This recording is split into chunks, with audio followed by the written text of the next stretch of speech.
आते हैं 10 के दमदार ट्रेड्स।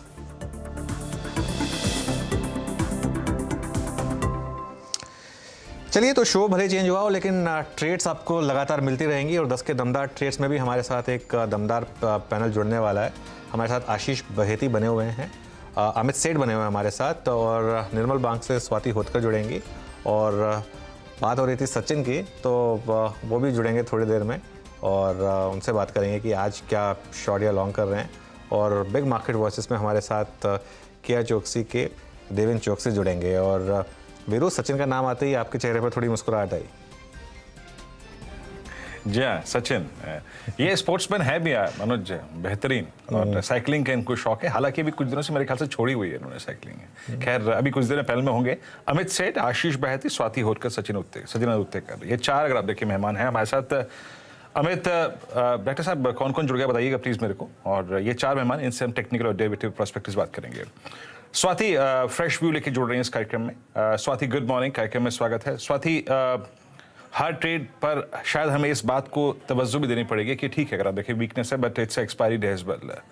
अब इन लेवल्स पे आप क्या करेंगे? निफ्टी पे करीब 20-25 पॉइंट का लोअर लेवल से पुल बैक है, बट बैंक निफ्टी अगर आप देखें अभी भी वीक। निफ्टी आई थी 28,405। आपका ट्रेड, आपके दो conviction trades. Yes, as of now Nifty अभी सपोर्ट लेवल पे आ गई है। 16,800 के सपोर्ट लेवल्स हम देख रहे थे, जैसे ही निफ्टी में 17,200 के लेवल्स ब्रेकआउट है, अभी सपोर्ट के लेवल्स के आसपास है। तो यहाँ पे मुझे लगता है प्रोबेबली हमें एक हॉल्ट देखने मिलेगा, वहां से little bit pull back rally देखने मिलेगी। अगर 16,800 के लेवल से रिस्पेक्ट नहीं करता है क्लोजिंग बेसिस तो और एक्सटेंड हो सकता है 16,600 400 के लेवल तक। बैंक निफ्टी में अभी भी मुझे रिवर्सल नहीं दिख रहा है। एटलीस्ट निफ्टी तो थोड़ा पुल बैक दिखाने की कोशिश कर रही है, बट बैंक निफ्टी में कंटिन्यूस सेलिंग प्रेशर है, वो थोड़ी दिक्कत भरा ट्रेड है फिलहाल। तो हमें थोड़ा वेट करना चाहिए शॉर्ट्स के लिए। अगर इंडाइसिस बेस की बात करो तो थोड़ा वेट करना चाहिए। बैंक निफ्टी की अगर बात करो तो 38,800 के इमीडिएट सपोर्ट लेवल, अगर वो भी ब्रेक कर देगा तो 38,500 के लेवल्स ओपन हो जाते हैं। Where on higher side as of now 39,200 के एक स्ट्रॉन्ग रेजिस्टेंस लेवल है। व्यू बिट कॉशियस है, बट मुझे लगता है अभी यहाँ पे थोड़ा बहुत पुल बैक रैली हम देख सकते हैं, बट अभी तक तो कोई सिग्नल नहीं है पुल बैक रैली का। तो फ्रेश शॉर्ट्स पोजीशन के लिए मैं थोड़ा वेट करना चाहूंगी इंडेक्स बेस में। बट ये स्टॉक्स में कोई अच्छे खासे दोनों साइड के कॉल्स डेवलप्ड हो रहे हैं, तो एट दी करंट लेवल में दोनों तरफ के कॉल देना चाहूंगी, एक बाय कॉल और एक सेल कॉल, ताकि मेरा पोर्टफोलियो हेज रहे, क्लाइंट को ज्यादा लॉस ना हो। बाय साइड में बायोकॉन देना चाहूंगी, क्योंकि बायोकॉन में अगर आप इंट्राडे आर्ली चार्ट देखोगे तो एक inverse head and shoulder formation का ब्रेकआउट है। नेक लाइन 22-24 के ब्रेकआउट्स के लेवल है, वहां पे ही ट्रेड हो रहा है, शोल्डर्स 220 के आसपास है। तो रिस्क रिवॉर्ड काफी फेवरेबल है करंट लेवल पे। करंट लेवल पे आप बायोकॉन बाय कर सकते हो। 219 का स्टॉप लॉस प्लेस कीजिएगा। अपसाइड में मैं देख रही हूँ 235-240 के लेवल्स हमें देखने मिलेंगे। सेकेंड बाय कॉल मेरा शॉर्ट कॉल रहेगा, जो कि है दीपक एनटीआर पे। अगर ये कॉल आप देखोगे, कल अच्छी खासी पुल बैक रैली दिखाई थी एंड 50 डेज मूविंग एवरेज के आसपास ही काफी रेजिस्टेंस जोन फेस कर रहा है, वहां पे ब्रेकआउट नहीं नजर आ रहा है। आज भी हम लोग ने देखा है कि कल के क्लोजिंग से नीचे ट्रेड हो रहा है, सेलिंग प्रेशर इसमें फेस हो रहा है, लो टॉप स्लो बॉटम फॉर्मेशंस का पैटर्न है फिलहाल। तो ये नजरिया रखते हुए मैं शॉर्ट कॉल जनरेट करना चाहूंगी दीपक एनटीआर पे। करंटली 1796 के आसपास ये ट्रेड हो रहा है। 1820 का 1820 का स्टॉप लॉस रखिएगा। डाउन साइड में आई बिलीव 1740 के लेवल्स हमें देखने मिलेंगे। ओके, चलिए, तो एक बाय और एक सेल आपके लिए। सचिन भी जुड़ गए शो में। सचिन, गुड मॉर्निंग, और सुबह से मिस कर रहे थे आपको, तो बताइए क्या इस समय ट्रेड? पहले तो खैर वो इंडसइंड बैंक की ज़बरदस्त ट्रेड रही आपकी, उसके लिए मुबारक आपको। और अब इस समय के fresh trades. Thank you Anuj ji, good morning Anuj ji and good morning Virendra ji. मुझे लग रहा है मार्केट में जो एक एक्सपेक्टेशन थी 16,860 के लेवल की, आई थिंक वो पर्टिकुलर लेवल आ चुके हैं। एंड काफी दिनों से यहाँ पर रिलायंस का भी contribution on the lower side था। तो मुझे लग रहा है अगर यहाँ से रिकवरी बननी है या थोड़ा सा मार्केट स्टेबल होना है, आई थिंक रिलायंस का कंट्रीब्यूशन काफी अहम होगा। एंड जिस तरीके से फिलहाल यहाँ पर 2200 के लेवल के आसपास एक एक्टिविटी नजर आ रही है, मुझे लग रहा है ये पर्टिकुलर लेवल होल्ड होना चाहिए ड्यूरिंग द डे। तो यहाँ पर रिलायंस में मुझे लग रहा है कॉन्ट्रा व्यू लिया जा सकता है फॉर द डे। जिस तरीके से फिलहाल यहाँ पर स्ट्रक्चर प्लेस्ड है, एक काफी ओवरसोल्ड कैटेगरी में ऑलरेडी ट्रेंड हो रहा है।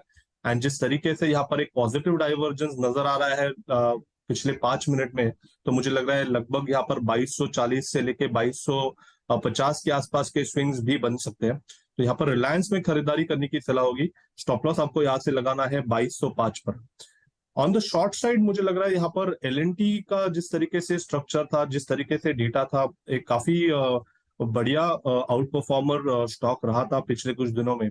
बट जिस तरीके से इसने ओपनिंग दी है एंड अपने प्रीवियस डे स्विंग लो को भी तोड़ा है, मुझे लग रहा है यहाँ पर शायद थोड़ा सा दबाव आ सकता है। एक ब्रेकआउट फेलियर की वजह से थोड़ा सा यहाँ पर प्रेशर आना चाहिए।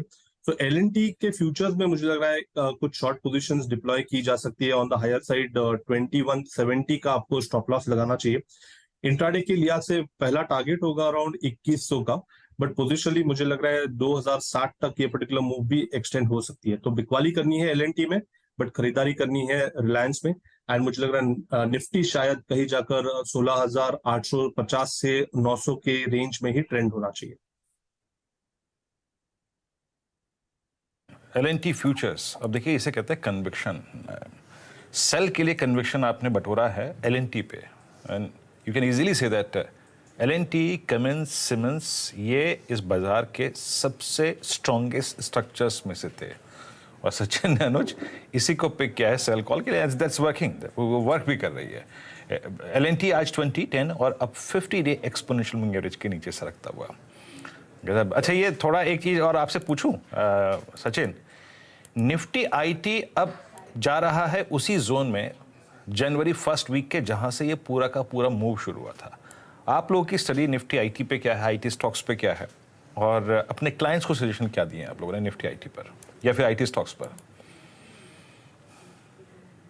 वीरेंद्र जी काफी सिलेक्टिव रहे थे हम भी, in fact on the higher side. जिस तरीके से IT का परफॉर्मेंस था, वहां पर क्लियरली एक बढ़िया ट्रेंड नजर आ रही थी। उस पर्टिकुलर ट्रेंड में हमने काफी सारे mid cap IT through participate भी किया था। एंड ऑन द कॉन्ट्ररी पिछले 4 हफ्तों से जिस तरीके से यहाँ पर ट्रेंड इवॉल्व हो रही है, the pace of decline is something which is concerning. And वापस मुझे लग रहा है कि जिस तरीके से 27,000 के आसपास का एक बेस बना था, मुझे लग रहा है वो पर्टिकुलर बेस वापस शायद एक बार रिविजिट होगा। एक बड़े कंसोलिडेशन में वापस ये पर्टिकुलर स्ट्रक्चर नजर आ रहा है। तो इमीडिएट बेसिस पे मुझे लग रहा है जो प्रेशर बना है वो प्रेशर थोड़े हफ्तों तक कंटिन्यूड ही रहना चाहिए। तो यहाँ पर फ्रेश लॉन्ग्स हम अब डिप्लॉय नहीं कर पा रहे। एंड ऑन द कॉन्ट्ररी अगर हम ओवरऑल स्ट्रक्चर को देखें तो स्ट्रक्चर में बड़ी वीकनेस तब होगी जब 26,700 26,500 के नीचे एक वीकली या फिर मंथली क्लोजिंग एस्टैब्लिश होगी, जिसकी प्रोबेबिलिटी भी मुझे थोड़ी सी कम लग रही है। बट फिलहाल जिस तरीके से ट्रेंड है, मुझे लग रहा है वो ट्रेंड के साथ ही आपको चलना चाहिए। एंड मिड कैप IT के जो स्टॉक्स है उनमें जो सेलिंग प्रेशर है वो काफी ज्यादा एक्सेलरेटेड है। बकायदा इन्फोसिस की भी अगर हम बात करें तो वो ऑलरेडी उस पर्टिकुलर लेवल्स के आसपास ट्रेंड हो रहा है। तो इमीडिएट बेसिस से मुझे लग रहा है विद द फ्लो रहने की सलाह होगी। बट लगभग मुझे लग रहा है ये जो फ्लो है वो 27,000 तक भी एक्सटेंड हो सकता है मिड कैप निफ्टी IT में। ओके, देखिए वैसे मैं अपनी पैनल के बारे में एक बात कहूँगा कि क्या ज़बरदस्त ट्रेड्स उन्होंने आज निकाली हैं आपके लिए। जैसे अमित जी की एक ट्रेड थी, कॉन्ट्रैक्ट ट्रेड थी बर्जर पेंट्स पर, वो डे हाई पर, और अशोक लेलैंड सेल कॉल वो डे लो पर, और आशीष बहेती जी ने भी सेल कॉल दिया था सेल पर, वो भी इस समय डे लो पर। तो शानदार आपके लिए देखिए हमारे पैनल ने ट्रेड्स निकाली हैं, वर्क किया है इसके ऊपर। अब बाकी ट्रेड्स भी ले लेते हैं इस समय। अमित जी, आपके इस समय के फ्रेश ट्रेड्स? जी अनुज जी, कॉन्ट्रैक्ट ट्रेड रहेगा एक डाबर पे। Dabur is at a strong support, थोड़ा डिफेंसिव प्ले भी है और एक हाइडिंग स्पेस भी अच्छा है। अगर आज का इसका बुलिश इनगल्फिंग कैंडल देखें तो इसने पिछले 3 दिन की रेंज को इनगल्फ कर दिया। और इंपॉर्टेंट चीज है कि ये इसका एक स्ट्रॉन्ग सपोर्ट एरिया है। तो इसमें एक शॉर्ट टर्म बाउंस के लिए प्ले किया जा सकता है। 540 के टारगेट रहेंगे और 525 का इसका लगभग स्टॉप लॉस रहेगा। सेकेंड ट्रेड मैं यूएसएल में फिर से एंट्री करना चाहता हूँ। यूएसएल में कल हमने एक हल्का फुल्का प्रॉफिट बुकिंग देखा यूनाइटेड स्पिरिट्स में। आज की लोअर शैडो कैंडल की काफी अच्छी है। 10 और 20 डेमा टेस्ट करके once again it is trading at days high. 765 का इसका प्राइस है। लगभग इसके टारगेट्स रहेंगे 780 के और स्टॉप लॉस रखेंगे 757 का। ये यूनाइटेड स्पिरिट्स का मोह नहीं जा रहा है।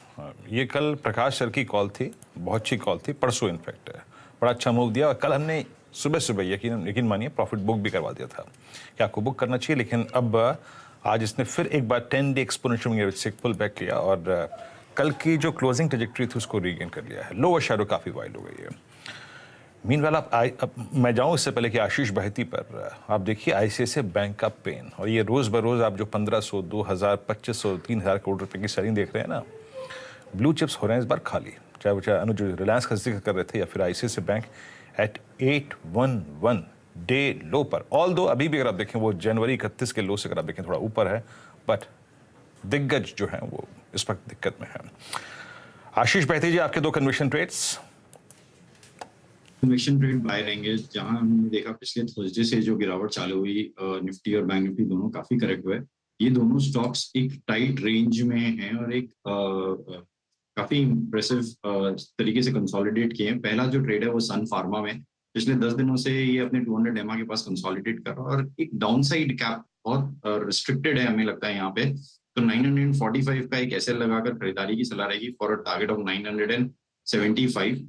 फार्मा एक ओवरऑल हमें लगता है कि अच्छा प्ले बन सकता है यहाँ पर गिरते हुए मार्केट में और करेक्टिव मार्केट में। दूसरा जो ट्रेड है वो पिडिलाइट भी एक अच्छा कंसोलिडेट कर रहा है और जिस हिसाब से क्रूड का प्ले इसमें प्ले होगा, काफी अच्छा मूव देखने मिल सकता है। स्टॉक अपने 20 डेमा के ऊपर ही ट्रेड कर रहा है अभी, तो 2300 का स्टॉप लॉस लगाकर पिडिलाइट में खरीदारी की सलाह रहेगी 2360 के टारगेट के लिए।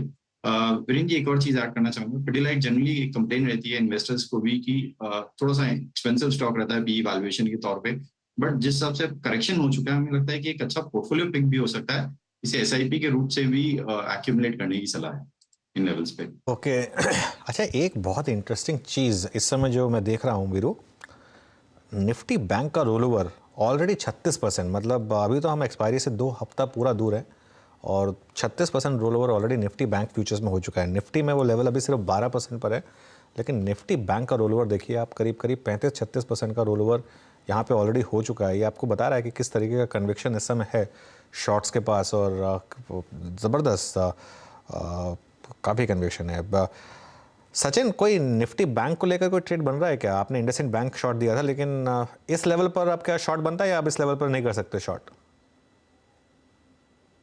अनुज जी, मुझे लग रहा है निफ्टी बैंक में भी अगर हम डेटा देखें तो आज के सेशन के लिए मुझे लग रहा है 38,300 320 के आसपास के स्विंग्स बनने की प्रोबेबिलिटी पहले नजर आ रही है एंड उसके बाद थोड़ी सी यहाँ पर पोजीशंस स्टेबल हो जाएगी।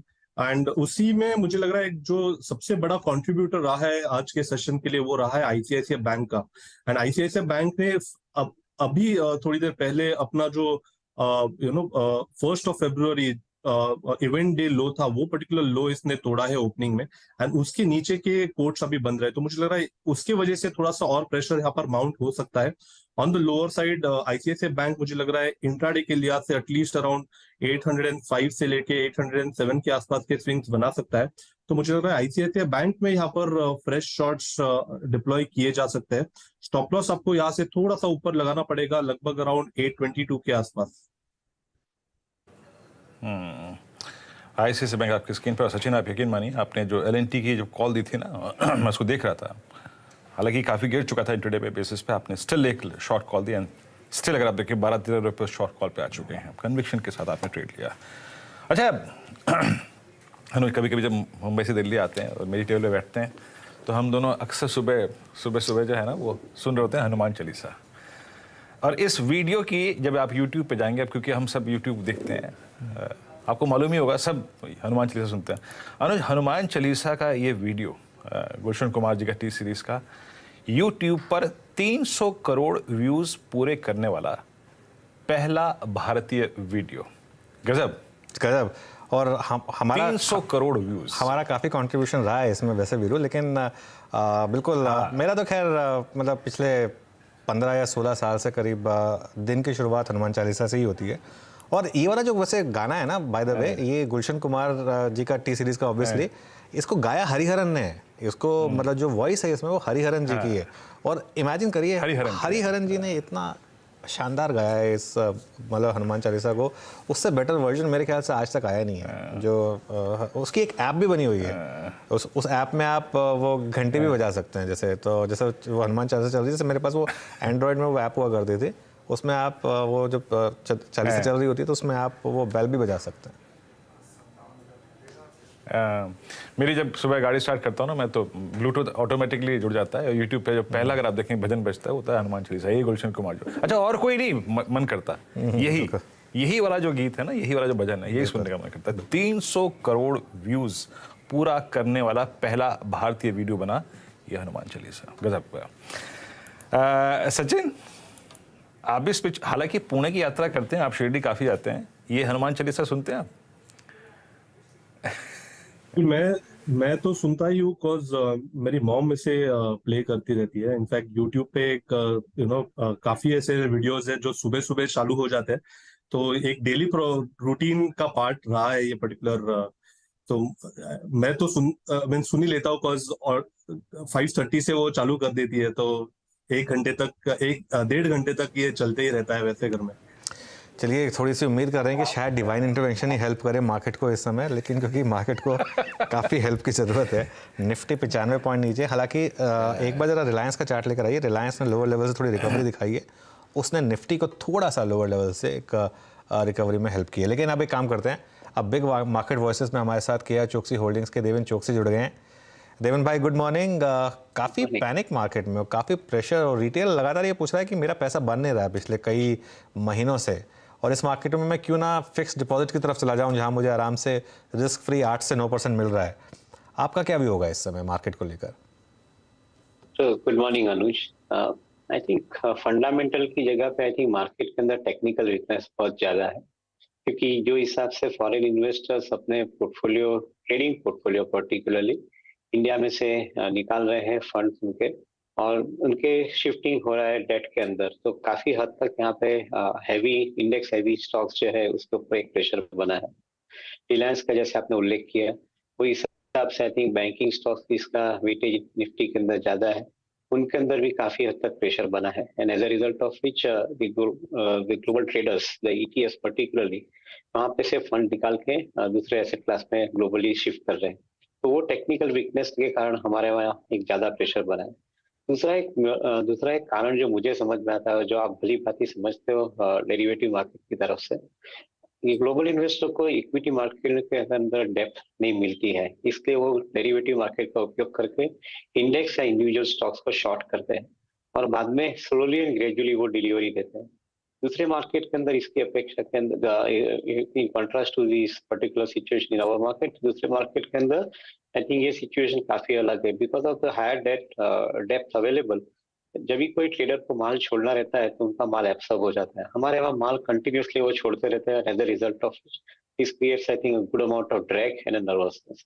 तो ये जो टेक्निकल वीकनेस है मार्केट की लैक ऑफ डेप्थ के कारण, उसके हिसाब से भी ये प्रॉब्लम कंपाउंडेड बनता है। एंड आई थिंक हर समय जब भी पैनिक होती है मार्केट के अंदर, तो ये सिचुएशन हर समय आगे आ जाती है। मेरा ऐसा मानना है कि रिलायंस या कंपनी के फंडामेंटल्स के अंदर दूसरी कंपनीज के फंडामेंटल के अंदर कोई बदलाव नहीं आया है। ऑन द कंट्री मैं ऐसा मानता हूँ कि ये जो करेक्टिव डाउनफॉल है मार्केट के अंदर प्राइस के अंदर, जो लंबे अरसे का इन्वेस्ट करते हैं उनके लिए हेडरूम ज्यादा मिल रहा है कमाने का। If Reliance was looking good at 2600 2700 for target price of 3200, आज 2200 के भाव के अंदर वो 3200 का टारगेट प्राइस शिफ्ट नहीं हुआ है, वो वहां पे ही है, तो शायद आपको रिटर्न वहां पे अच्छा मिलता है। तो मैं इन्वेस्टर को ये समय के अंदर पेशेंस की ज्यादा सलाह दूंगा, पैनिक ना करने की मेरी सलाह रहेगी। आप पेशेंस रखिए इस समय के अंदर। ओके, पेशेंस रखिए। चलिए बात आपने रिलायंस की तो एक डिस्क्लेमर भी चला देंगे उसके ऊपर। देवेन भाई, इस समय एक मार्केट में जो एक रिस्क फैक्टर निकल कर आ रहा है, वो जो क्रेडिट स्विस के साथ हो रहा है और जो बैंकों को लेकर हो रहा है, उसको लेकर ये जो इंडियन बैंकों में भी खास तौर से डिक्लाइन आ रहा है, क्या वो एक ओवर रिएक्शन है, क्या बाइंग अपॉर्चुनिटी है, और अगर हाँ तो कहाँ पर आप बाय फोकस करेंगे? तो आई थिंक ज्यादातर प्रेशर इसलिए आया है कि लायबिलिटी साइड के अंदर इक्वेशंस थोड़े एडवर्स हो रहे हैं। The cost of fund increase होने के साथ में most of the banks liability cost, I think interest serving cost will also increase, और उसके सामने हाई इंटरेस्ट के सामने suppose credit offtake slow down हो जाता है, जिसकी हमें थोड़ी ऐसी संभावना दिख रही है इस समय के अंदर। Many of the corporates are refraining from buying money at a higher cost. तो मेरा ऐसा मानना है कि जो पिछले महीनों के अंदर कॉर्पोरेट क्रेडिट का ग्रोथ करीबन 20% के आसपास रिपोर्ट होना शुरू हुआ था, ये शायद टाइमिंग एक बार रुकावट आ सकती है। and maybe I think 20% credit growth may probably I think they remain muted to 12, 13, 14% kind of growth. तो ये एक सिचुएशन थोड़ी मार्केट के लिए पर्टिकुलरली बैंकिंग स्टॉक के लिए इतनी फेवरेबल नहीं है। और जैसे आई थिंक सीआई के प्रेसिडेंट ने भी बताया कि आप इंटरेस्ट रेट की जो राइज ऑफ इंटरेस्ट रेट की आप जो अभी कर रहे हो उसको थोड़ी पेस को स्लो कर दीजिए, because otherwise this can create larger problem. पिछले सालों में भी हम लोग ने एक सब्जेक्ट के ऊपर स्टडी किया है, उससे हमें समझ में आता है कि जब भी राइजिंग इंटरेस्ट रेट होते हैं तभी आई थिंक एडवर्स सिचुएशन बहुत बनती है, and I think that is not a healthy environment for anybody. So maybe I think we are passing through this stage because of the control of inflation etcetera. मैं नहीं मानता हूँ कि उससे अंदर कोई ज्यादा अच्छी बैंकों को कोई फर्क पड़ना चाहिए, but some of the weaker banks might probably face little adverse situation at this point of time. Devendra ji, बाजार की टर्बुलेंस में पिछले 3-4 सेशन में और स्पेशली आपने जो क्रूड में रिट्रेसमेंट हुआ है उसके मद्देनजर बाजार कमोडिटी यूजर्स पे फोकस कर रहा है। Look at Asian paints, Pidilite, Berger paints. आपका झुकाव है क्या इस वक्त इस पे? क्योंकि इन्होंने जब बाजार बहुत स्ट्रांग था तब भी मूव नहीं दिया था, ये कोलैप्स ही कर रहे थे उस बार। इस वक्त क्या एक बार इन पे थोड़ा सा नजर डालने का या फिर थोड़ा बहुत एक्यूमुलेट करने का मौका है क्या? So I think long term के हिसाब से देखें और ये क्रूड के दाम सस्टेन होते हैं नीचे के लेवल के अंदर, that's a very good sign for India. But in the near term और short term I think this may not be as good, because जो कमोडिटीज कंपनी है उनके बुक्स के अंदर हायर कॉस्ट की कमोडिटी का ऑलरेडी एक इनपुट कॉस्ट आएगा ये क्वार्टर के अंदर एंड अगले क्वार्टर के अंदर।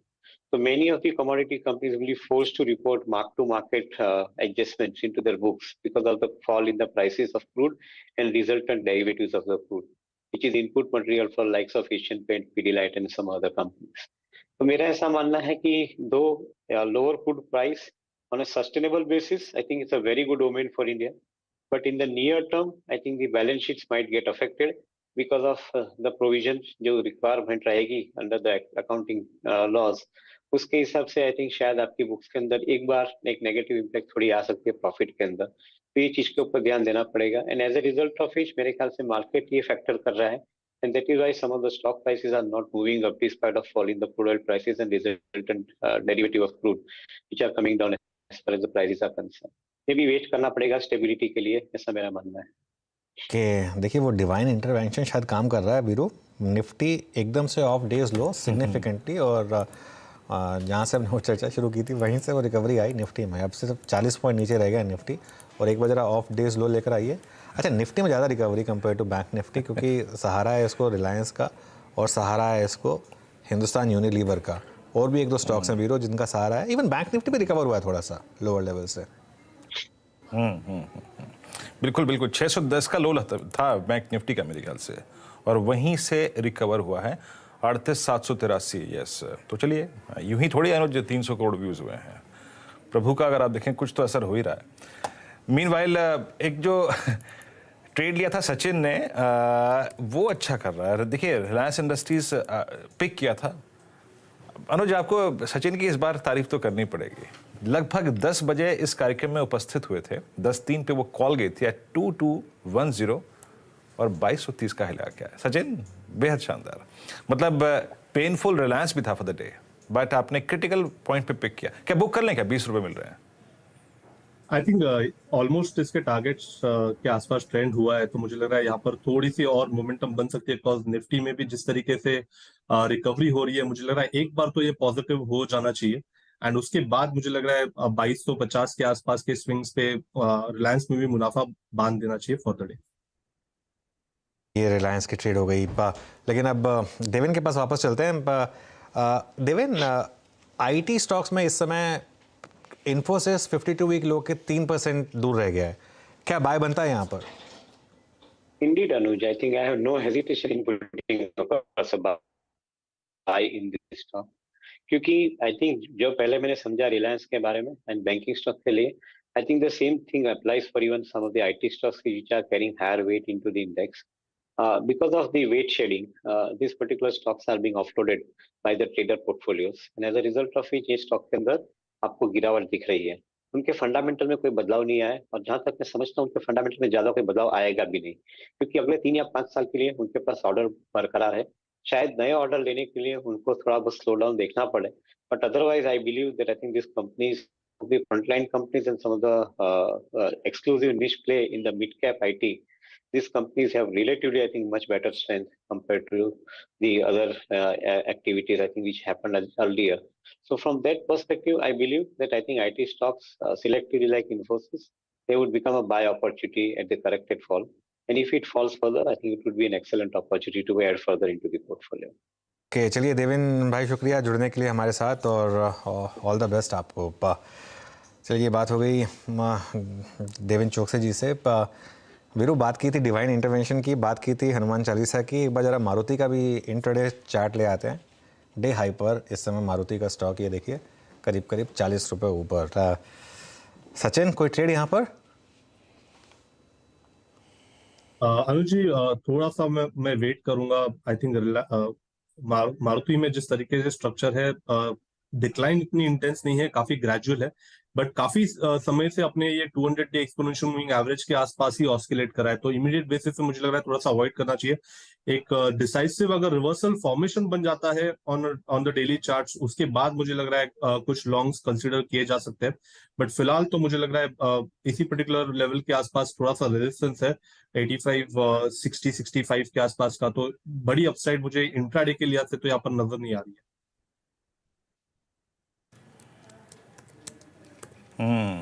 चलिए कोई बात नहीं, रब देखें आपको फॉर द टाइमिंग स्ट्रेट पे कन्विक्शन नहीं बन रहा है, कोई दिक्कत की बात नहीं है। बट मार्केट में सब्सटेंशियल रिकवरी है और निफ्टी अब जा रहा है, निफ्टी बैंक जा रहा है अब 38,900 यानी मोटा मोटी 300 पॉइंट की रिकवरी और लगभग आप समझ लीजिएगा कि 100 पॉइंट की रिकवरी ऑन डाउन साइड से आप देखें अब तक हो चुकी है।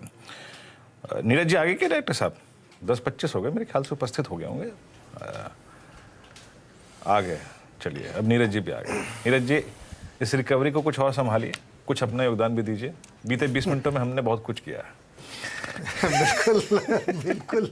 अच्छा नीरज जी एक बात है, हाँ। आज आपने एक काम किया, वो इंडिकेटर राइट का देके लेफ्ट टर्न लिया, आपने ग्रीन कमीज पहनी, ग्रीन कोट पहना और टीम आपने 10 की 10 सेल ली थी। ऐसा क्यों किया? जो मार्केट पिछले 10 दिन से मजाक कर रहा था वो क्या था?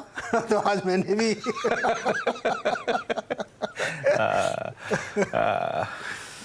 तो अच्छा तो बड़ी अच्छी रिकवरी। निफ्टी तो ऐसा लग रहा है कि अभी थोड़ी देर में ग्रीन में हो जाएगा। वो बिल्कुल हो ही गया, ऑलमोस्ट हो ही गया, 10 पॉइंट ही तो बचा है। इंटरेस्टिंग है, मुझे लगता है कि देखो यूरोप हमको लगता है पॉजिटिव खुलेंगे क्योंकि वहाँ के रेगुलेटर ने बोल दिया स्विट्जरलैंड के कि पैसे हम लगा देंगे उसमें $54 बिलियन। तो उम्मीद है कि यूरोपियन मार्केट पॉजिटिव खुलने चाहिए, तो फिर देखते कैसे टर्न लेगा।